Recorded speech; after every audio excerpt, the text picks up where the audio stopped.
Cheer. Hi guys, my name is Deepak, okay, and I do take care of English language at Adhyan Mantra. So एक आज introductory मैं class देने वाला हूँ and we'll discuss a little bit about the pronoun part, what the pronoun is, pronoun के basic questions क्या होते हैं, क्या क्या उसमें questions पूछे जा सकते हैं, what are the basic things that you need to keep in your mind when you're going for pronoun, okay. तो सबसे पहले हम pronoun देखते हैं. एक बहुत सिंपल सी मैंने बातें लिखी हैं, जरा एक बार बोर्ड पे देख लेते हैं, फिर हम शीट्स पे आएंगे और वन बाय वन करके क्वेश्चंस करने की कोशिश करेंगे. प्रोनाउन का मतलब होता है ऐसा वर्ड जो किसकी जगह यूज होता है, नाउन की जगह. यानी एक छोटी सी बात अगर आप ध्यान रख लें कि प्रोनाउन वो चीज होती है जो नाउन को हटाती है और कहती है कि मैं आने वाला हूं. ठीक है, सो प्रोनाउन नाउन की रिप्लेसमेंट होती है. क्यों आया? क्योंकि अगर मैं बोलूँ, एक लाइन में बोल के देखता हूँ, Ram has gone with Ram's wife, तो बड़ा ऑकवर्ड सा साउंड लगेगा. राम राम की वाइफ के साथ गया, लगता है दोनों अलग अलग हैं, है ना. तो राम को बार बार ना बोलने के लिए किसका जो है इन्वेंशन हुआ कि यार राम के बदले ही बोला जाए, सीता के बदले शी बोला जाए, कोई नॉन लिविंग हो तो इट बोला जाए, ठीक है, एक से ज़्यादा पर्सन हो तो दे बोला जाए, राइट. तो ये प्रोनाउन का कॉन्सेप्ट आया जो कि आपको देखना था. चलिए, इसमें सबसे पहले मैं बस ये देखना चाहता हूं कि कितने लोग यहां पर ये वीडियो पोस्ट करके देखिएगा कि कितने लोगों को पता लग पा रहा है कि कितने प्रोनाउन है यहां पर. चलिए, पहला वर्ड देखिए दिस, फिर देखिए माई, देखिए दिस, ये देखिए mine, each, some, one, this और यहां पे व्हिच. ठीक है, आई वी हम सबको पता है कि प्रोनाउन होते हैं, तो उसको नहीं देखेंगे. एक बेसिक कॉन्सेप्ट ध्यान रखना जब आप प्रोनाउन ढूंढते हैं. प्रोनाउन की जगह होने का एक तरीका होता है. सबसे पहले हमारे पास इंग्लिश में आता है सब्जेक्ट, फिर हमारे पास आता है वर्ब, फिर आता है ऑब्जेक्ट. ठीक है, सबसे पहले सब्जेक्ट, फिर वर्ब और फिर ऑब्जेक्ट. आपके जो सब्जेक्ट्स की पार्ट ऑफ स्पीच होती है वो या तो नाउन हो सकती है या क्या हो सकती है, प्रोनाउन हो सकती है. यानी your subject can either B noun और प्रोनाउन, या तो वो नाउन होगा या प्रोनाउन होगा. ठीक है, and the same goes with object, वो भी या तो नाउन होगा या वो प्रोनाउन होगा. तो यानी वर्ब से पहले आने वाली चीज को हम नाउन या प्रोनाउन काउंट कर सकते हैं, बट हां वो देखना कि नाउन की रिप्लेसमेंट होगा तो वो प्रोनाउन कहलाएगा. जैसे देखिए, दिस का मतलब क्या है, कोई चीज, यानी ये किसी चीज के लिए बोला जा रहा है. ये आपकी वर्ब है, वर्ब से पहले ये सब्जेक्ट के तौर पे आया हुआ है. तो यानी इसका मतलब ये जो दिस है ये किस रोल में है. दिस मतलब कि कोई बैग होगा, कोई पर्स होगा, कोई भी, है ना, तो उसकी बात कर रहा है. तो यानी कहने का मतलब दिस इज माई पेन, तो दिस मतलब पेन की तरफ डिनोट कर रहा है. तो इसका मतलब ये आपको यहां पर क्या लगाना पड़ेगा इंग्लिश में, प्रोनाउन. ठीक है, अच्छा, इसको बहुत ध्यान से फॉलो करना, कई लोग ढंग से देखते नहीं है. माई जो है वो पेन की बात कर रहा है. माई पेन को हटाकर नहीं आया, वो तो पेन के लिए डिनोट करने वाली चीज है. तो माई पेन में पेन नाउन है, तो माई जो है वो क्या होगा, एडजेक्टिव होगा. ये ध्यान रखना. बहुत से लोग माई को प्रोनाउन समझते हैं, नहीं, वो एक पोजेसिव एडजेक्टिव है, प्लीज याद रखिएगा. चलिए, दूसरा देखिए, दिस पेन इज माइन. अब ये वर्ब है, पेन तो ऑलरेडी आया हुआ है, तो नाउन तो आया हुआ है. तो इसका मतलब ये जो नाउन को डिनोट करने वाला है दिस, ये जो दिस है फिर क्या होगा, ये दिस पेन की बात कर रहा है, तो ये दिस कहलाएगा आपका एडजेक्टिव. ठीक है, तो ये वाला दिस जो कहलाएगा वो आपका क्या कहलाएगा, एडजेक्टिव. माइन आपका इंग्लिश में प्रोनाउन होता ही है. आइडेंटिफिकेशन पे मैं पूरी 1.5 घंटे की क्लास लेने की कोशिश करूंगा, क्योंकि आइडेंटिफिकेशंस में जो पेपर देख रहा हूं आजकल, उसके अंदर 2-2 नंबर, 3-3 नंबर की आपको वर्ड पहचानने जरूर आ रहे हैं. तो it is important that we understand कि पार्ट ऑफ स्पीच को ढूंढा कैसे जाता है, और उस पर हम बहुत काम करने वाले हैं. आज तो मैं प्रोनाउन का एक हल्का आइडिया दे रहा हूं, प्रोनाउन को मैं आइडेंटिफिकेशन में और डिटेल में बात करूंगा. चलिए, ईच जो बात कर रहा है बॉय की, बॉय नाउन है, तो ईच क्या बनेगा, हमारा एडजेक्टिव बनेगा. अब ईच ऑफ दी बॉयज में ना, वो बोल रहा है बॉयज में से हर बॉय, तो यानी यहां पर सिलेक्शन हो रहा है, और ईच का मतलब बॉय है, तो ये वाली चीज जो कहलाएगी वो कहलाएगी आपकी प्रोनाउन. कभी भी अगर आपके पास ऐसे आ जाता है ना, वन ऑफ दी बॉयज, ठीक है, ईच ऑफ दी बॉयज, ठीक है, ईदर ऑफ दी बॉयज, ऐसा कुछ आ जाता है, तो ध्यान रखना ये जो होते हैं ये आपके प्रोनाउन कहलाते हैं। ठीक है, ये आपके प्रोनाउन कहलाते हैं। चलिए, सम जो है, सम ऑफ दी बॉयज, यानी बॉयज में से कुछ बॉयज, तो ये सम जो है प्रोनाउन के रोल में आया है। और यहां पर सॉरी, दोनों में सम ऑफ द बॉयज है, मैं इसको रब कर देता हूं सम बॉयज, यहां पर इसको सम बॉयज लिख लीजिए। ठीक है, तो सम बॉयज में सम जो है वो बॉयज की बात कर रहा है। बॉयज आपका क्या है, नाउन, तो सम यहां पर क्या होगा, एडजेक्टिव। ये ध्यान रखिएगा। ठीक है, अगर कोई वर्ड किसी नाउन की बात कर रहा है वो एडजेक्टिव कहलाता है, लेकिन जो नाउन के बदले आ रहा है वो क्या कहलाता है, प्रोनाउन कहलाता है। वन में देखिए बॉय किसकी बात कर रहा है, वन किसकी बात कर रहा है, बॉय की, तो वन बॉय यानी ये नाउन है, तो वन क्या निकलेगा यहां पे, एडजेक्टिव। और वन ऑफ दी बॉयज में, यानी बॉयज में से एक बॉय, तो वन ऑफ दी बॉयज में अगर एक बॉय है तो यानी यहां वन जो है फिर किस रोल में आया है, प्रोनाउन के। ठीक है, अच्छा, दिस जो है किसकी बात कर रहा है, जॉब की। दिस आपका ना, जॉब क्या है, नाउन है, तो दिस क्या बनेगा, एडजेक्टिव। और यहां पर भी दिस जो है किसकी बात कर रहा है, जॉब की, तो ये नाउन है, तो ये क्या बनेगा, एडजेक्टिव। अब लास्ट वाले में एक विच को देखिए, I have a dog which is black. तो विच का मतलब क्या है, यहां पर विच किसके बदले आया हुआ है, क्या ब्लैक है, तो इसका मतलब अगर मैं यहां से विच हटा दूं तो मुझे क्या लिखना पड़ेगा, द डॉग इज ब्लैक।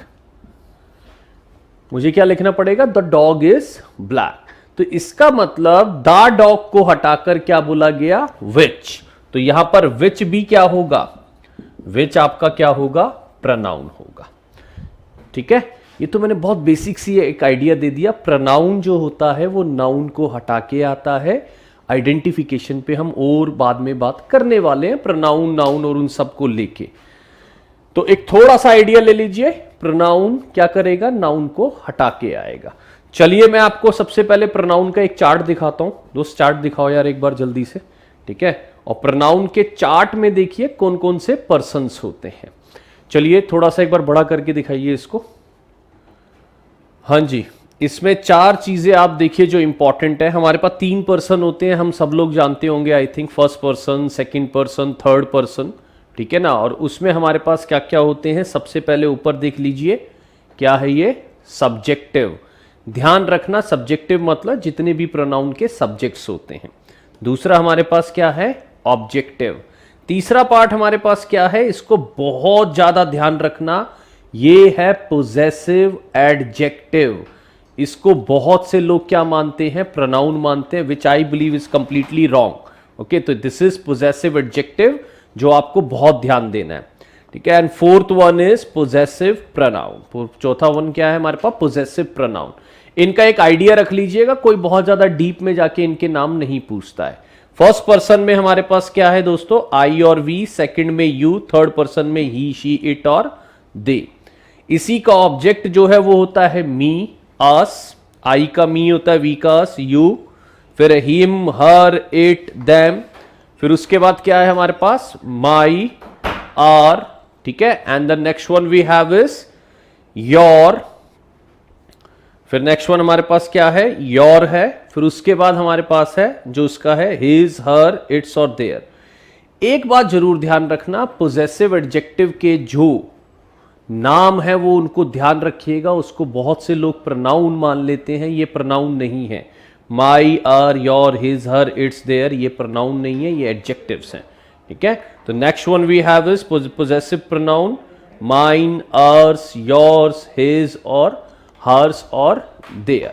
ठीक है, तो ये हमारे क्या हैं, आपके पोजेसिव प्रोनाउन है। चलिए नेक्स्ट स्लाइड्स पे चलते हैं जरा इसको देखने के लिए। ये चार्ट याद कर लेना यार, एक बार देख लेना, चार्ट आपको आइडिया होना चाहिए। नेक्स्ट पे चलते हैं। अच्छा, इसको भी मैं बोलूंगा कि इसको भी आप बहुत ध्यान से पढ़ना, ये आपके लिए बहुत इंपॉर्टेंट चीज है। आजकल ये टाइप पूछे जा रहे हैं, मैंने आपको टाइप लिख कर दे दिए हैं ताकि आप इसको एक बार देख सके। पर्सनल प्रोनाउन, ठीक है, हमारे पास जितने भी फर्स्ट और सेकंड कॉलम में होते हैं, आई, मी, वी, अस, यू, ये सारे पर्सनल प्रोनाउन होते हैं। डिमॉन्स्ट्रेटिव होते हैं जो, sorry, possessive pronoun, column number 4 था हमारे पास पोजेसिव प्रोनाउन का। ठीक है, जिसके अंदर माइन, अर, योर्स और देयर करके थे। फिर उसके बाद डिमॉन्स्ट्रेटिव प्रोनाउन है। डिमॉन्स्ट्रेटिव मतलब इशारा करते हुए, दिस, दैट, दीज, दोस, ये डिमॉन्स्ट्रेटिव प्रोनाउन होते हैं। हाँ, अगर इनके तुरंत बाद जैसे आ जाए this man, that man, these man, तो फिर वो पोजेसिव एडजेक्टिव बन जाते हैं। अगर मैं एक लाइन बोल रहा हूं जो मैंने शुरू में भी लिखी थी, दिस इज माई पेन, तो इज के पहले दिस आया तो उसका रोल प्रोनाउन का है। लेकिन अगर मैं बोलूं दिस पेन इज माइन, तो फिर पेन की क्वालिटी दिस बता रहा है, तो फिर उसका रोल क्या होगा, एडजेक्टिव का बन जाएगा। ठीक है, the next one we have is distributive pronoun. Distributive pronoun के अंदर ध्यान रखना ईच, आइदर, नाइदर, इस तरह के जो होते हैं वो डिस्ट्रीब्यूटिव प्रोनाउन। रेसिप्रोकल प्रोनाउन को ध्यान रखिएगा, ये टीजीटी में आया था पिछली बार। ईच अदर और वन अनदर कौन से प्रोनाउन होते हैं, रेसिप्रोकल प्रोनाउन। रिफ्लेक्सिव प्रोनाउन कौन सा है, रिफ्लेक्सिव प्रोनाउन हमारे जितने भी सेल्फ वाले होते हैं वो रिफ्लेक्सिव प्रोनाउन होते हैं, लेकिन अगर इन पर जोर डाला जाए तो ये एम्फेटिक भी बन जाते हैं। इनडेफिनेट प्रोनाउन देखिए, रिलेटिव देखिए, इंटेरोगेटिव, इनको जरूर देख के जाइएगा यार, थोड़ा सा देखने वाली चीज है, तो इसमें बहुत ज्यादा लॉजिक तो नहीं है। इनको प्लीज एक बार जरूर देख के जाइएगा पेपर में, बहुत ही इंपॉर्टेंट चीज है। 2-2, 3-3 क्वेश्चन बैक टू बैक इनसे आए हुए हैं। ठीक है, चलिए अब मैं आपको वन बाय वन जो प्रोनाउन के इंपॉर्टेंट क्वेश्चंस हैं जो पेपरों में रेगुलर आते हैं उनको हम एक एक 2-2 करके डिस्कस करेंगे और मैं बोर्ड पे समझाता चलूंगा। तो थोड़ा सा बोर्ड के लिए भी जगह बना दीजिए यार मेरे लिए, ठीक है, ताकि हम बोर्ड पे देखते चले, एक एक क्वेश्चन को हम देखते चलेंगे गाइस। थोड़ा सा बड़ा मैंने साइज रखा है उसका, फ़ॉन्ट साइज, तो होप आपको समझ आ जाएगा। चलिए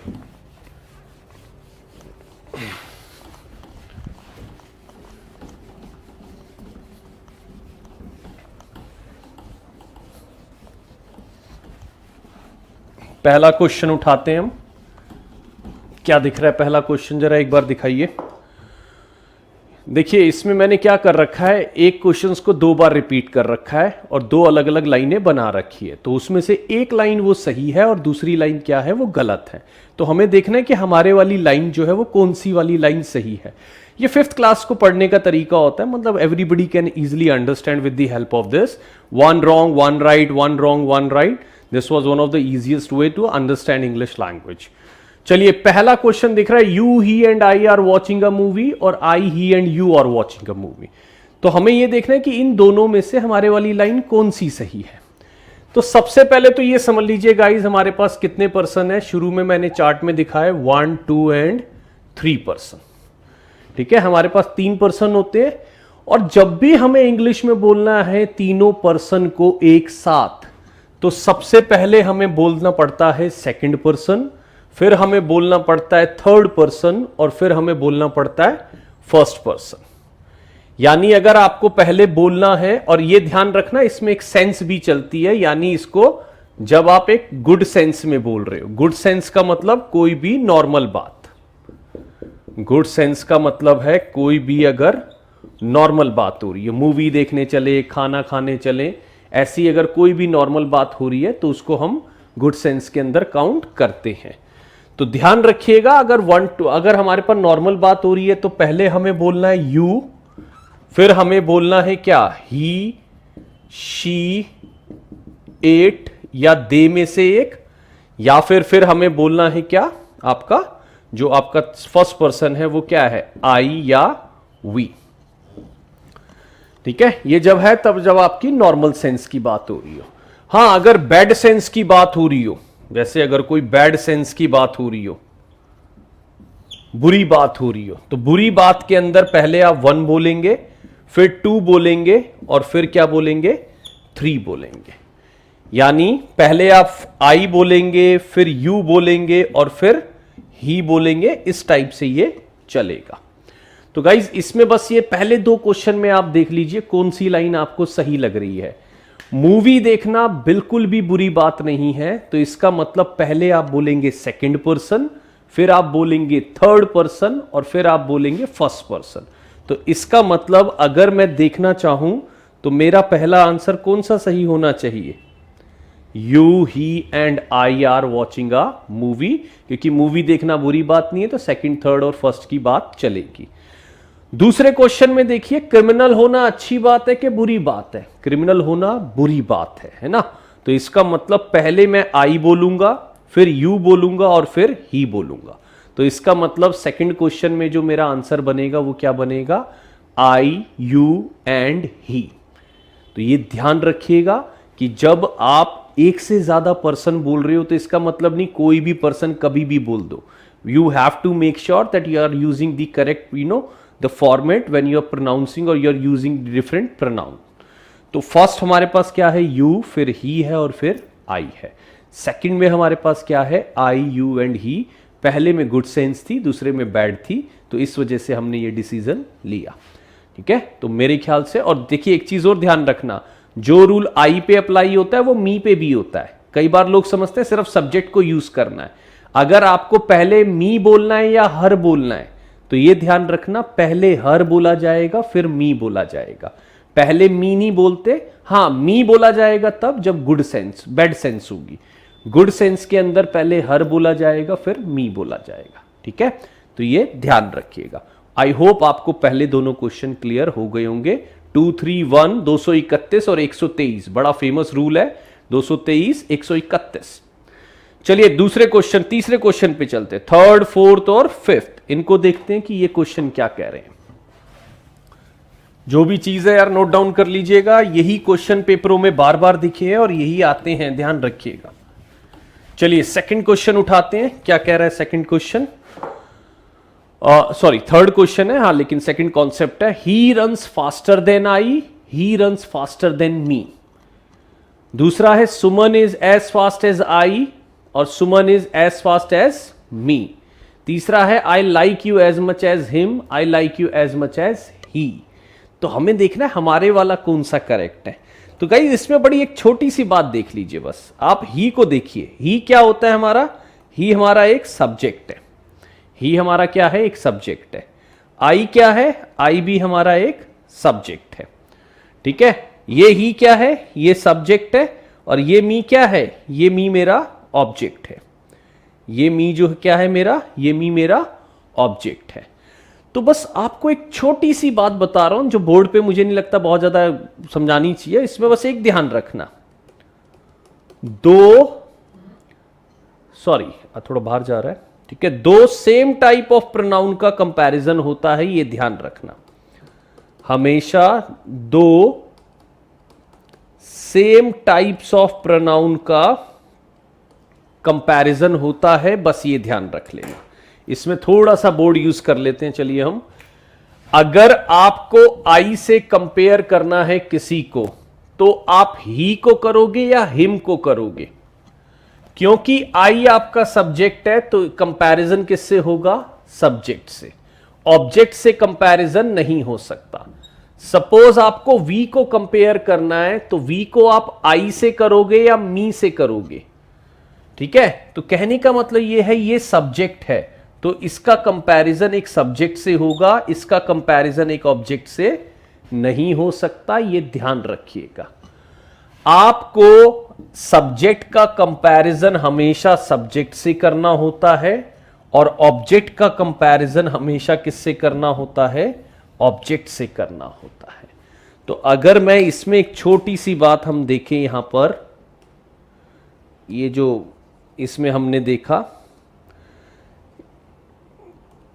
आप अगर ही को कंपेयर कर रहे हैं, दिख रहा है ही, तो आप ही क्या है, सब्जेक्ट है, तो किससे कंपेयर करेंगे, आई से या मी से?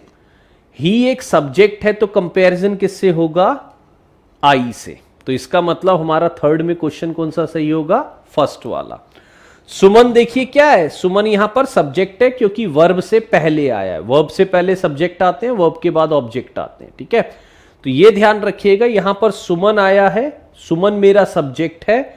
एक सब्जेक्ट का कंपैरिजन, तो बस एक चीज ध्यान रखना, ये सब्जेक्ट है तो मी तो क्या है हमारा ऑब्जेक्ट और आई क्या है, सब्जेक्ट। तो यानी कंपैरिजन किससे होगा, सब्जेक्ट का सब्जेक्ट से होगा। तो इसका मतलब इसमें भी हमारा कौन सा सही है, Suman is as fast as I. बहुत इंपॉर्टेंट क्वेश्चन है। मेरे को पता है मार्केट में जो लोग इंग्लिश बोलते हैं वो कैसे बोलते हैं, he is better than me, he runs faster than me. No, it's not me, it's I. बहुत इंपॉर्टेंट है, ध्यान रखिएगा। चलिए नेक्स्ट में देखिए, फिफ्थ में एक बहुत जरूरी बात ध्यान रखनी है क्योंकि इसको लोग बहुत तेजी से निकल जाते हैं। I like you as much as him, I like you as much as he. तो इसमें बस ये ध्यान रखिए कि कंपैरिजन किसका हो रहा है। कई लोग तुरंत कहते हैं कि आई है और देखिए इसका कंपैरिजन हम ही से कर देते हैं। पहले तो ध्यान रखिए यहां पर आई का कंपैरिजन नहीं हो रहा, वो बोल रहा है मैं तुम्हें भी उतना पसंद करता हूं जितना उसे। ठीक है, तो यहां पर जो कंपैरिजन हो रहा है वो किसका हो रहा है, यू का। और यू यहां पर क्या है, देखो आई मेरी सब्जेक्ट है, लाइक मेरा वर्ब है, तो यू मेरा यहां पर क्या है, ऑब्जेक्ट है। तो यहां पर जो कंपैरिजन हो रहा है वो ऑब्जेक्ट का हो रहा है। और जब आप ऑब्जेक्ट का कंपैरिजन करोगे तो एक किससे करोगे, ऑब्जेक्ट से करोगे। ठीक है, यहां पर बस ये ध्यान रखना कि सब्जेक्ट का सब्जेक्ट से और ऑब्जेक्ट का ऑब्जेक्ट से कंपैरिजन होगा। जब यू ऑब्जेक्ट है तो कंपैरिजन ही से नहीं होगा, कंपैरिजन हिम से होगा। ठीक है, तो यहां पर ध्यान रखिए। थर्ड में सुमन, थर्ड में देखिए ही सब्जेक्ट था तो हमने कंपैरिजन करा आई से, he runs faster than I. Fourth में सुमन सब्जेक्ट था, हमने कंपैरिजन करा किससे, Suman is as fast as I, me से नहीं हो सकता। फिफ्थ क्वेश्चन में यू का कंपैरिजन हो रहा था जो कि ऑब्जेक्ट था, उसका कंपैरिजन एक ऑब्जेक्ट से होगा जो कि क्या है, हिम है। तो गाइस हमने ये 5 क्वेश्चन अभी देखे जिसमें से बहुत इंपॉर्टेंट एस्पेक्ट निकल के आते हैं और बहुत इंपॉर्टेंट ये क्वेश्चन बनते हैं।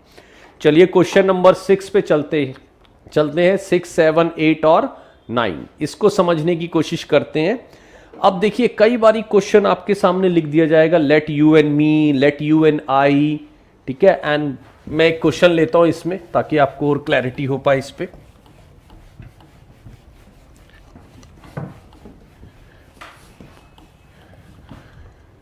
मैं इस क्वेश्चन को एक बार बनाने की कोशिश करता हूं क्योंकि एमसीक्यू में आता है, तो इसको एक बार ऐसे लेते हैं। देखिए late you and me, late you and मी, फिर आपके सामने लिख देगा लेट यू एंड आई, फिर लिख देगा लेट मी एंड यू, फिर लिख देगा लेट आई एंड यू। सबके आगे मैं लिख देता हूं गो देयर। आपको चारों में से पूछेगा बताइए आपका रिप्लाई कौन सा है। अब इसमें एकदम पेपर में आता है तो कई बार it creates a lot of confusion right in front of us. एक बार क्वेश्चन देख लेते हैं, let you and me, you and I, me and you and I and you, right. तो देखिए सबसे पहले जो एक चीज बात ध्यान रखनी है कि जब भी एक से ज्यादा प्रोनाउन आ जाए तो आप अपना रूल लगाइए किसका, प्रोनाउन अरेंजमेंट का। आपको यह पता है कि ये सेंस कौन सी है, जाना कोई बुरी बात तो नहीं है, तो पहले किसको बोलेंगे, दो को, सेकंड को, फिर थर्ड को और फिर फर्स्ट को। आपके पास देखिए क्या हो रहा है, पहले मी बोलेंगे कि पहले यू बोलेंगे। आपको यह पता है कि मी तो क्या है, फर्स्ट पर्सन है। ठीक है, मी क्या है, फर्स्ट है, और यू क्या है, सेकंड है। तो पहले तो आप मी बोल ही नहीं सकते, तो इसका मतलब मी एंड यू और आई एंड यू तो वैसे ही गलत हो गया क्योंकि ये तो पर्सन अरेंजमेंट में ही गलत हो गया। अब आपको एक छोटी सी बात ध्यान रखनी है। क्या ध्यान रखनी है कि कभी भी लाइफ में अगर आपके पास क्या नजर आ जाए, ये अंडर, सॉरी एक मिनट रुकिए, कभी भी लाइफ में आपको क्या नजर आ जाए, पहला वर्ड लिख लीजिएगा यार, ये लेट। कभी भी लेट नजर आ जाए, कभी भी लाइफ में कोई प्रेपोजिशन नजर आ जाए, कभी भी लाइफ में बिटवीन नजर आ जाए, कभी भी लाइफ में एक्सेप्ट नजर आ जाए, और मैं एक वर्ड और लिखूंगा इसमें, वो है लाइक। एक वर्ड और लिख रहा हूं, लाइक। मैंने 5 वर्ड हाईलाइट करे हैं गाइस, इंपॉर्टेंट है, बहुत इंपॉर्टेंट है, ध्यान रखिएगा। लेट आ जाए, कभी भी कोई प्रेपोजिशन आ जाए, कभी भी बिटवीन, खासकर लेट और बिटवीन याद रखना, that is more important than anything else. तो अगर कभी लेट दिख जाए, प्रेपोजिशन दिख जाए, बिटवीन दिख जाए, एक्सेप्ट दिख जाए और लाइक दिख जाए, उठाते ही आप क्या लगा दीजिएगा, उठाते ही आपको क्या लगाना है, सब्जेक्टिव, सॉरी आपको कौन सा प्रोनाउन यूज करना है, ऑब्जेक्ट। यानी अगर आपको कभी भी दिख जाए लेट, कभी दिख जाए कोई प्रेपोजिशन, कभी दिख जाए बिटवीन, कभी भी दिख जाए आपको एक्सेप्ट या लाइक, तो आपको कौन सा प्रोनाउन यूज करना है, ऑब्जेक्टिव प्रोनाउन। ऑब्जेक्टिव प्रोनाउन मैंने चार्ट दिखाया था। ऑब्जेक्टिव प्रोनाउन कौन से हो सकते हैं, सॉरी, ऑब्जेक्टिव प्रोनाउन आपके हो सकते हैं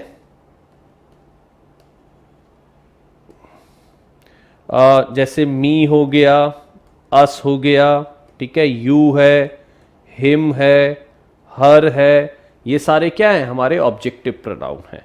तो गाइज इसमें बस एक बात आपको याद रखनी है कि कभी भी अगर ऐसा हो तो बस आपको उठाकर ऑब्जेक्टिव प्रोनाउन का इस्तेमाल करना है।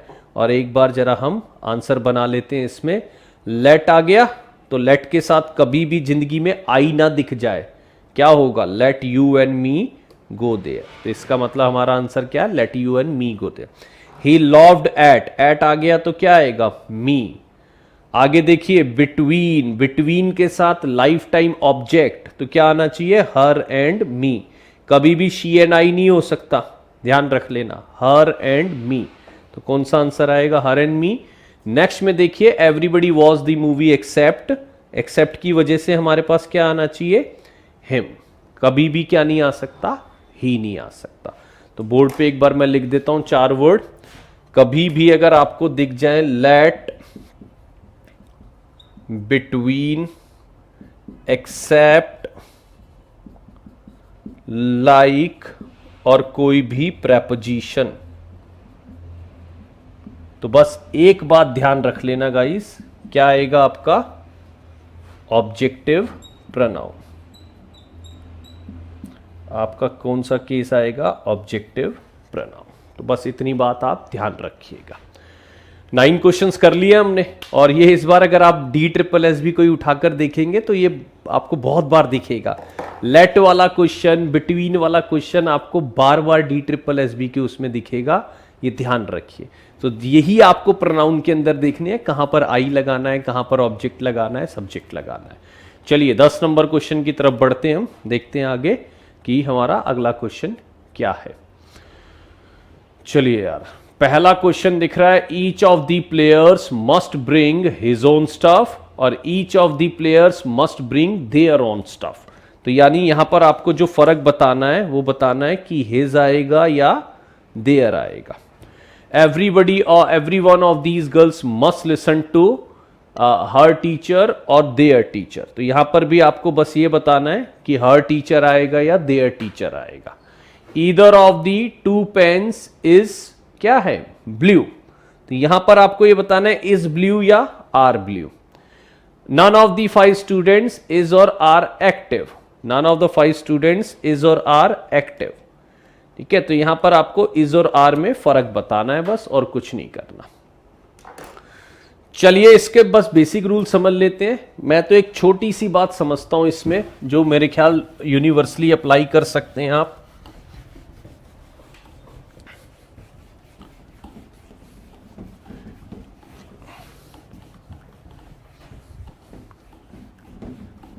चलिए इसमें एक बात ध्यान रख लेना कि कभी भी लाइफ में अगर आपको ये वर्ड दिख जाते हैं, each, every, everybody, everyone, anyone, no one, nobody, anybody, someone, somebody, अगर कभी भी ऐसे वर्ड दिख जाते हैं, ये लाइफ टाइम सिंगुलर है। लाइफ टाइम क्या माने जाएंगे, सिंगुलर। यानी इनके साथ जब कभी भी अगर आपको वर्ब लगानी है तो वो वर्ब कैसी होनी चाहिए, सिंगुलर वर्ब। यानी कभी भी आ जाए तो इज लगाना, कभी भी आर मत लगाना। ठीक है ना, कभी भी आ जाए तो इज लगाना, कभी आर मत लगाना। यानी ये सिंगुलर होते हैं।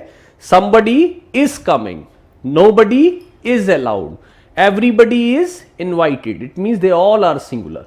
कभी भी दिख जाएं ये, इनको सिंगुलर मानिए और सिंगुलर लगाइएगा, ध्यान रखना। इनके साथ ध्यान रखना, या तो हिज लगाइए या हर लगाइए। इनके साथ कभी भी देयर का इस्तेमाल मत करिएगा, ये ध्यान रखना, ये बहुत बार पेपर में पूछा जाता है। आपको इन वर्ड्स के साथ हमेशा हिज और हर लगाना है, कभी देयर का इस्तेमाल नहीं करना है, ये ध्यान रखिएगा।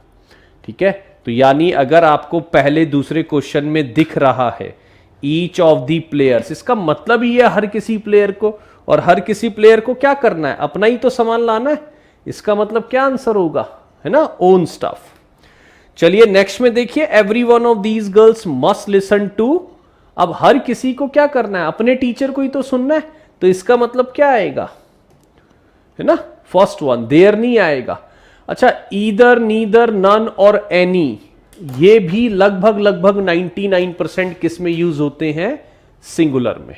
गाइज इसको भी मैं लिख देता हूं, अगर आप यहीं पे लिख देता हूं, कभी भी अगर आपको ईदर दिख जाए, नीदर दिख जाए, ठीक है, एनी दिख जाए और नन दिख जाए, ये हमेशा क्या कहलाएंगे, ये भी आपके क्या होते हैं, ये भी हमेशा आपके सिंगुलर होते हैं। बस एक छोटी सी बात और याद रख लेना, ईदर नीदर का इस्तेमाल दो लोगों के लिए, दो चीजों के लिए, और एनी और नन का इस्तेमाल मोर देन टू के लिए। ईदर नीदर का इस्तेमाल दो लोगों के लिए और एनी और नन का इस्तेमाल मोर देन टू के लिए आप करिएगा, बस ये ध्यान रखिएगा। ठीक है, तो इसमें शुरू से एक बार क्वेश्चन लेते हैं, इसको बहुत ध्यान रखिएगा। Each, every, everybody, they always are singular. बहुत से लोग क्या करेंगे, यहां पे ईच ऑफ दी प्लेयर्स को देखेंगे और मानेंगे ये प्लूरल है। नहीं, ईच ऑफ दी प्लेयर्स का मतलब प्लेयर्स में से हर एक प्लेयर्स। ठीक है, तो यहां पर आपको बहुत ध्यान रखना है कि ये हिज आएगा। मुझे पता है ये देयर कितने लोग लगाएंगे पेपर में, तो इसलिए मैं आई एम अगेन एडमॉनिशिंग यू, और you know like not admonish, I would say, again I am giving it a like a caveat kind of a thing कि यार प्लीज इसको ध्यान रखिएगा।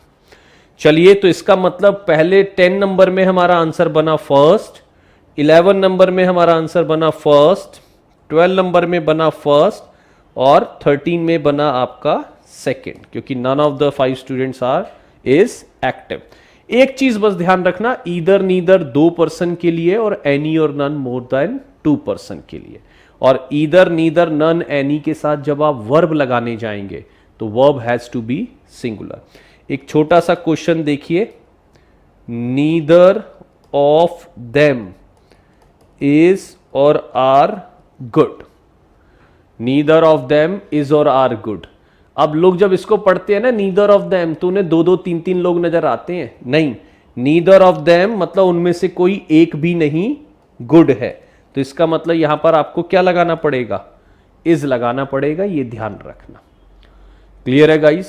कोई भी डाउट होगा मुझको जरा कमेंट सेक्शन में लिख के पूछेगा, I definitely will reply all your questions and all relevant questions will be answered from my side. If you have any doubt regarding any of the questions, definitely I'm gonna reply everyone on every single comment, but it has to be relevant, it should not be irrelevant question.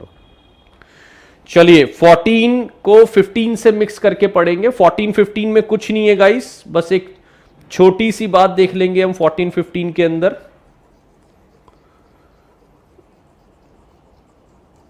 14 के अंदर बस एक चीज याद रखिएगा कि 14 के अंदर आपको ध्यान रखना है कि ईच अदर जो है, ईच अदर हमेशा कितने लोगों के लिए, 2, और जो वन अनदर है वो कितने लोगों के लिए, वो मोर देन 2। बस इससे ज्यादा कोई क्वेश्चन इसमें नहीं पूछता। अगर वो पूछ रहा है 2 फ्रेंड्स, 2 फ्रेंड्स में वन अनदर नहीं आ सकता, क्योंकि 2 लोगों में हमेशा आता है ईच अदर।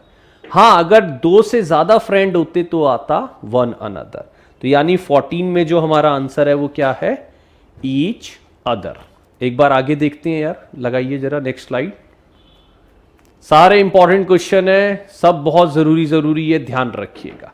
चलिए अगले में तो मैं कहूंगा इसको पॉज करके आप खुद मार्क करिएगा, है ना। यहां पर बस ईदर नीदर एनी और नन में आपको फर्क देखना है।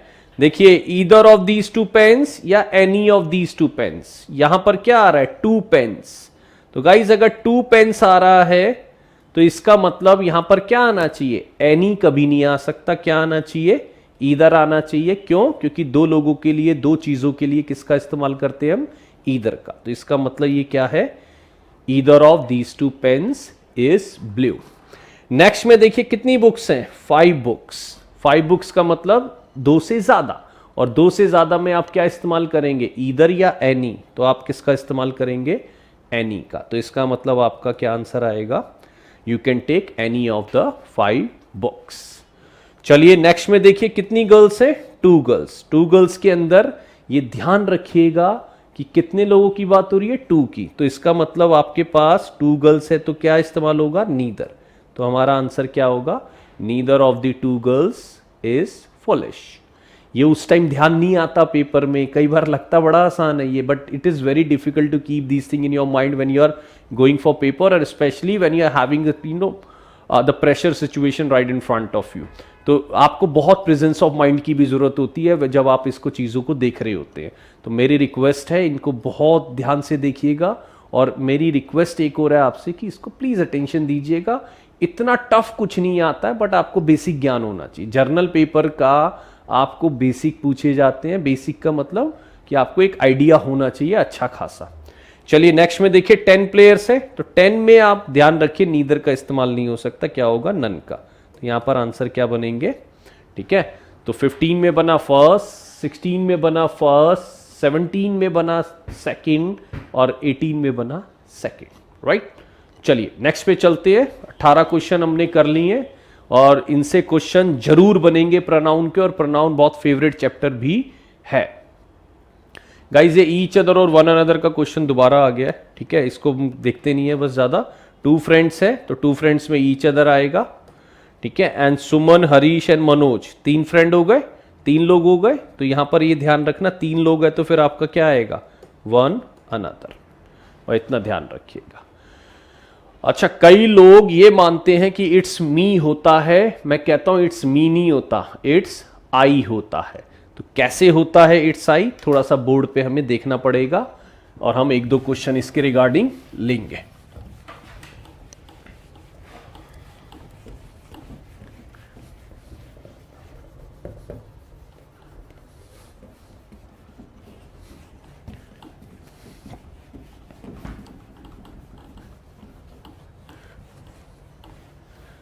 चलिए देखिए, मैंने एक छोटी सी बात बता देता हूं बस, कि हमारे पास एक वर्ब होती है जिसका नाम होता है बी, और हिंदी में इसका मीनिंग होता है होना। हमारे पास एक वर्ब होती है बी जिसका मतलब होता है होना। तो बी की जो फर्स्ट फॉर्म होती है, बी की फर्स्ट फॉर्म होती है इज एम आर। बी की जो सेकंड फॉर्म होती है वो होती है वॉज और वर। बी की जो थर्ड फॉर्म होती है वो होती है B double E N, B double E N. ठीक है, अब मैं इस पे 1-2 क्वेश्चन लेता हूं, फिर उसके बाद मैं बताता हूं इट्स आई और इट्स मी कैसे होता है। मैंने क्वेश्चन लिखा, it was she, it was her, it was him, it was them who did the cooking। Question क्या था? It was she, her, him, them who did the cooking. दूसरा question लेते हैं, if I were he, him, her, them, I would help you। और एक question हम ऐसे ले लेते हैं, इट इज आई, या it is me, it is him, it is her, it is them. एक ये क्वेश्चन ले लेते हैं। अब बस एक छोटी सी बात ध्यान रखना, जब भी कोई बी की फॉर्म आएगी, बी की फॉर्म एक बार मैंने दिखा दिया आपको, is, am, are, was, were, been. कभी भी कोई बी की फॉर्म आती है तो इसके बाद जो प्रोनाउन आएगा, बी की फॉर्म के बाद जो प्रोनाउन आएगा, ठीक है, वो प्रोनाउन हमेशा क्या होना चाहिए? सब्जेक्टिव। बी की फॉर्म के बाद अगर कोई प्रोनाउन आता है, उस प्रोनाउन का टाइप क्या होना चाहिए? वो प्रोनाउन आपका होना चाहिए क्या? Subjective pronoun. यानी अगर कभी भी देखो वॉज आया और वॉज के बाद कहता है कि प्रोनाउन लगाओ, तो वो प्रोनाउन का टाइप प्लीज मेरी ध्यान रखना कि वो टाइप होगा क्या? वो सब्जेक्टिव होगा, ऑब्जेक्टिव नहीं। हर आपका ऑब्जेक्ट है, हिम आपका ऑब्जेक्ट है, देम आपका ऑब्जेक्ट है, यानी सब्जेक्ट कौन है? शी। ठीक है, तो यहां पर आंसर क्या बनेगा? It was she who did the cooking. Her him them क्यों नहीं लगाया? क्योंकि वॉज वर के बाद कभी भी सब्जेक्टिव प्रोनाउन आएंगे, ऑब्जेक्टिव नहीं आएंगे।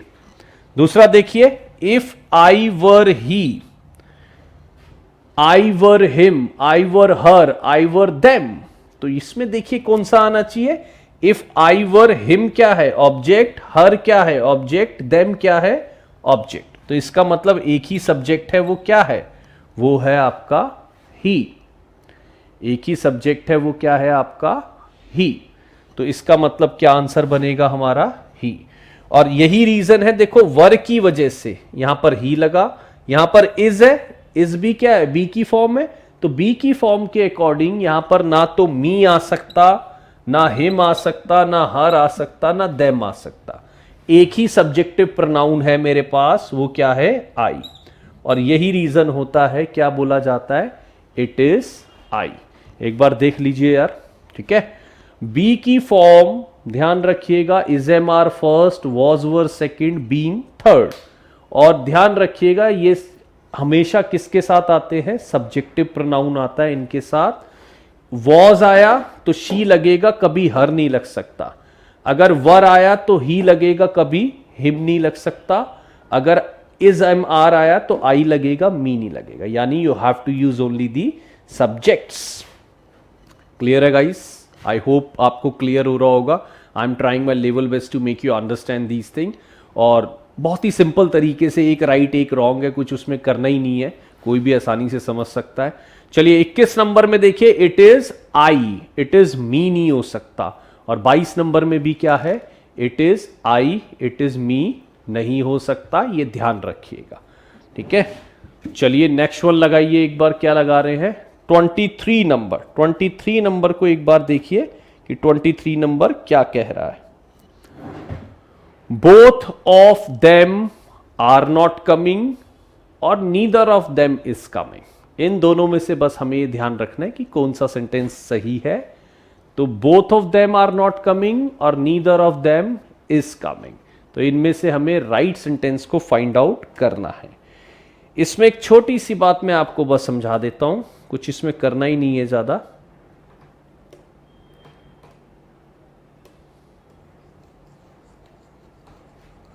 सबसे पहले तो बस ये ध्यान रख लीजिए कि कभी भी अगर आपके पास बोथ आ जाता है तो बोथ के साथ ना नेगेटिव नहीं आ सकता। बोथ को कभी भी ना नेगेटिव वर्ड के साथ नहीं बोलते, क्योंकि जैसे ही आप बोथ को नेगेटिव के साथ बोलते हो तो उसकी सेंस बन जाती है दोनों में से कोई एक भी नहीं। ठीक है, बोथ के साथ सेंस बन जाती है दोनों में से कोई एक भी नहीं। गाइस वो राइटिंग समझ नहीं आएगी, मैं जो बोल रहा हूं उसको समझिएगा। दोनों में से कोई एक भी नहीं, और दोनों में से कोई एक भी नहीं की जो इंग्लिश है वो क्या बनती है? वो बनती है नीदर। और यही रीजन है कि बोथ ऑफ देम के साथ नेगेटिव का इस्तेमाल आप नहीं कर सकते। बोथ ऑफ देम के साथ जो आएगा वो क्या आएगा? वो आपका क्या आएगा? नीदर बनेगा। बोथ के साथ जब भी उसका इस्तेमाल किया जाएगा तो वो क्या बना जाएगा? वो नीदर होगा। और neither of them is coming क्या बनेगा? हमारा राइट आंसर बनेगा, ये ध्यान रखिएगा। क्लियर है? देखिए कुछ डाउट है तो मेरे से पूछते चलिएगा यार, अगर कोई डाउट है तो मेरे से पूछते चलिएगा यार। नेक्स्ट क्वेश्चन उठाते हैं, चलिए जल्दी से। ठीक है, both of them are not coming. चलिए बस लास्ट स्लाइड रह गई है जिसमें हमें बेसिक बातें देखनी है। थोड़ा सा यार बड़ा कर दीजिए, हल्का सा थोड़ा सा इधर कर दीजिए, दिख नहीं रहा है थोड़ा। बस, थैंक यू सो मच। देखिए अब जो है मैं कहूंगा इसको वीआईपी क्वेश्चन है, ये सबसे इंपॉर्टेंट और सबसे वीआईपी क्वेश्चन है ये इंग्लिश का। और इस बार मैं बार बार DSSB क्यों रेफर कर रहा हूं, क्योंकि इस बार DSSB के ही एग्जाम हुआ है जो बहुत ही इंपॉर्टेंट और बहुत बार देखे गए हैं। तो देखते हैं जरा इन क्वेश्चंस को कि ये क्या कह रहे हैं।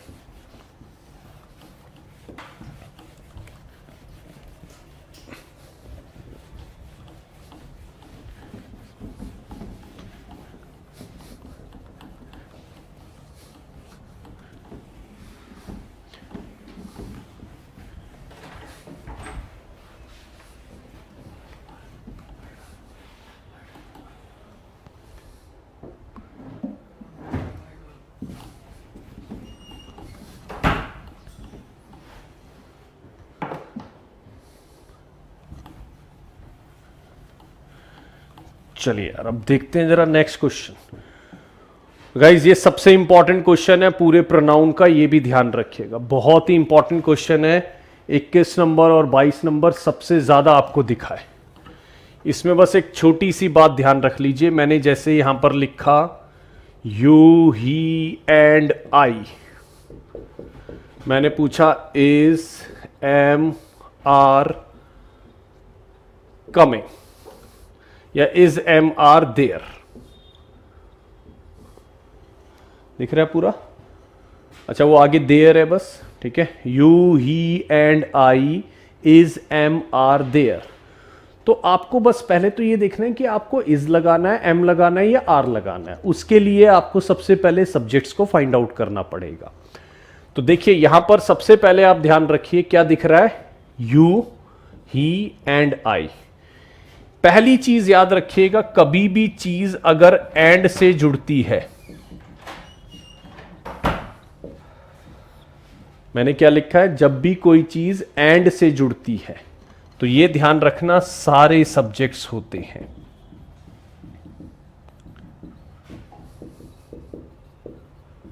क्या होते हैं? सारे सब्जेक्ट्स होते हैं।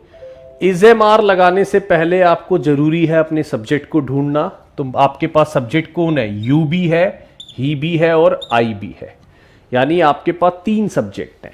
और 3 है तो फिर इसका मतलब आप ना तो इज लगा सकते ना एम लगा सकते, आपको क्या लगाना पड़ेगा? आर। एंड की वजह से यू ही एंड आई आपको क्या लगाना पड़ा है? आर।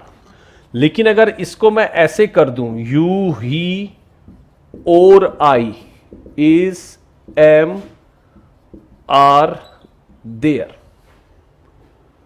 यू ही और I is am are there, तो अब बीच में जो है ना वो एंड नहीं है, वो क्या है? और है। मैं और एक आध क्वेश्चन लिखता हूं, 1 or 2 boys is or are there, 1 or 2 boys is or are there। चलिए एक और ले लेते हैं हम, either his friends or he is or are there।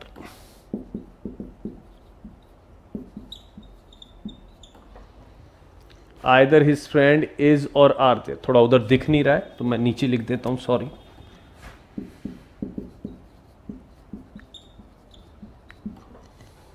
Either his friends or he is or are there। आपको बस यही देखना है कि बीच में आया कौन है। देखिए अगर आपके पास आता है क्या? एंड, तो ये ध्यान रखिएगा सारे सब्जेक्ट्स हैं तो उसके अकॉर्डिंग उठाइए। लेकिन अगर आपके पास आता है और या नॉर, या फिर आता है नॉट ओनली बट ऑल्सो, या फिर आता है not only but also, 2 word लिखे मैंने, और या नॉर या नॉट ओनली बट ऑल्सो, तो ध्यान रखना आपको वर्ब के नियरेस्ट वाले, इसको मैं यहां लिख रहा हूं यार गाइस, नियरेस्ट सब्जेक्ट के अकॉर्डिंग इंग्लिश बनती है। नियरेस्ट सब्जेक्ट के अकॉर्डिंग, अच्छा ज्यादा नीचे चला गया है ना, हाँ, नियरेस्ट सब्जेक्ट के अकॉर्डिंग इंग्लिश बनती है, बस याद रख लेना। यहां पर मैं इसको हाईलाइट कर रहा हूं, नियरेस्ट सब्जेक्ट को आपको फॉलो करना है, ये ध्यान रखिए। क्वेश्चन में अब उठाते हैं, देखिए यू ही एंड आई में सब्जेक्ट किसको माना आपने, क्योंकि एंड था तो यू ही एंड आई। लेकिन यू ही और आई में किसको सब्जेक्ट मानेंगे, क्योंकि अब बीच में आई है तो यू की और ही की वैल्यू खत्म हो गई है, यानी अब किसकी वैल्यू रह गई, सिर्फ आई की। और आई के अकॉर्डिंग क्या आना चाहिए दोस्तों, आई के अकॉर्डिंग क्या आना चाहिए, एम आना चाहिए। 1 और 2 बॉयज, बीच में देख लीजिए और है, तो 1 और 2 बॉयज में आपको यह ध्यान रखना है किसकी वैल्यू है, 1 की वैल्यू नहीं रह गई, क्यों, बीच में क्या है, और है, तो इसका मतलब 2 बॉयज की वैल्यू है, और क्या आंसर आएगा, आर। ईदर हिज फ्रेंड्स और ही, अब और आया है तो इसका मतलब जो वर्ब के पास है, वर्ब के पास कौन है, ही, तो उसके अकॉर्डिंग क्या आएगा आपका, इज। ये ध्यान रखिएगा, बहुत इंपॉर्टेंट रूल है यार, ये इतना इंपॉर्टेंट है मैं आपको कह नहीं सकता हूं। This was seen multiple times in the exam in the recent time, और this is very very important rule. अब जैसे आपको क्वेश्चन पे लेके चलता हूं, मैंने 2 बेसिक बातें लिखी, मैं उसको दोबारा लिख देता हूं। एंड से जुड़ने पर, एंड से जुड़ेगा तो क्या है, इसको ऑल सब्जेक्ट्स मानिए, सारे सब्जेक्ट्स होंगे। लेकिन अगर वो और या नॉर से जुड़ रहा है, किससे जुड़ रहा है, और या नॉर से, या फिर जुड़ रहा है not only but also say, या वो जुड़ रहा है किससे, not only but also say, तो ध्यान रखिएगा फिर कौन होगा, फिर वर्ब के नियर वाला होगा। 2 रूल याद रखिएगा, एंड से सारे, नॉट ओनली बट ऑल्सो, या और नोर से वर्ब के पास वाला, सबसे ज्यादा दिखने वाला क्वेश्चन है, ये ध्यान रखिएगा। चलिए आंसर बना लीजिए। 23rd में, neither Ram nor his friends has done his duty, neither Ram nor his friends have done there duty. सबसे पहली बात तो आपको यही ध्यान रखनी है कि इसमें सब्जेक्ट कौन है, इसमें क्योंकि नॉर से जुड़ा है तो इसका मतलब सब्जेक्ट कौन है, हिज फ्रेंड्स। राम की वैल्यू इसके अंदर बिल्कुल नहीं है, ये ध्यान रखिएगा, ठीक है, सॉरी, राम की वैल्यू बिल्कुल नहीं है, तो इसका मतलब आपको हैव डन देयर ड्यूटी लगाना है, ये ध्यान रखिएगा। क्लियर है, neither Ram nor his friends have done there duty, neither Ram nor his friend have done there duty. अगले वाला क्वेश्चन भी उतना ही इंपॉर्टेंट है। अब बस एक चीज ध्यान रखनी है आपको कि बीच में ना तो एंड है और ना ही और नॉर है, तो इसमें बस एक छोटी सी बात देखिए, अगर मानिए एंड होता तो क्या करते आप, राम को भी वैल्यू दे देते और हिज फ्रेंड्स को भी दे देते, ऐसा ही करते, एंड होता तो। नॉर है तो इसका मतलब देखिए यहां पर अगर एंड होता यहां पर, तो सुमन की वैल्यू भी होती और हिज फ्रेंड्स की भी होती, लेकिन एंड तो नहीं है। और अगर मानो यहां पर और होता तो फिर किसकी वैल्यू होती, सिर्फ हिज फ्रेंड्स की वैल्यू होती, फिर सुमन की वैल्यू नहीं होती। लेकिन यहां पर तीसरी कोई चीज है, इसका मतलब दोनों सब्जेक्ट्स की भी वैल्यू नहीं है और वर्ब के पास वाले की भी वैल्यू नहीं है, तो बचा अकेला कौन है, फिर सुमन। कभी भी चीजें ध्यान रखना, एज वेल एज से जुड़ जाए, टुगेदर विथ से जुड़ जाए, along with से जुड़ जाए, with से जुड़ जाए, ठीक है, like unlike से जुड़ जाए, and not से जुड़ जाए, इनमें से किसी से भी जुड़ जाए तो समझिए उस केस में सिर्फ किसकी वैल्यू है, फर्स्ट सब्जेक्ट की। यह भी बहुत जरूरी चीज है, याद रखिएगा। तो अगर मैं बात करूं 24 नंबर की, तो 24 नंबर में किससे जुड़ रहा है, एज वेल एज से, तो सिर्फ वैल्यू किसकी बची, सुमन की, और सुमन की वैल्यू है तो सुमन क्या है, सिंगुलर, तो क्या आएगा answer, is doing his work. ठीक है, ये गाइस ध्यान रखना यार, 26, 20, 23, 24 पे अगर जरा सा भी डाउट हो तो I would request you to ask this question from me in the comment section, और please please ask questions. I would love to reply the relevant questions from your side. Okay, it has to be pertinent. Okay, it is should be related to the subjects only. चलिए 23 और 24 में मैंने and और nor का rule बताया, and rest of the things में क्या होगा, फर्स्ट सब्जेक्ट होगा, ये ध्यान रखिए. 25th में द प्रिंसिपल एंड सेक्रेटरी. अब कई लोग मानते हैं कि एंड से जुड़ा है तो प्रिंसिपल अलग हो गया, सेक्रेटरी अलग हो गया. पहली बात तो ये दो पर्सन नहीं है, यहां पर ये दो पोस्ट है, और एक पर्सन के पास दो पोस्ट हो सकती है, ये ध्यान रखिएगा. एक पर्सन के पास क्या हो सकता है, दो पोस्ट हो सकती है. जैसे अगर मैं एक बोलूं a singer and a musician, जैसे मैंने एक सेंटेंस लिखा a singer and a musician, तो सिंगर एंड अ म्यूजिशियन में सिंगर और म्यूजिशियन क्या है, एक ही पर्सन है. तो आगे आंसर में क्या आना चाहिए, इस. ऐसे ही जब मैं बोल रहा हूं द प्रिंसिपल एंड सेक्रेटरी, तो इसका मतलब क्या है, ये दोनों एक ही पर्सन है. यहां एंड से तो जुड़ा है, लेकिन प्रिंसिपल और सेक्रेटरी क्या है, एक ही पोस्ट कैरी कर रहे हैं. एक ही बंदा है जो दोनों पोस्ट को कैरी कर रहा है.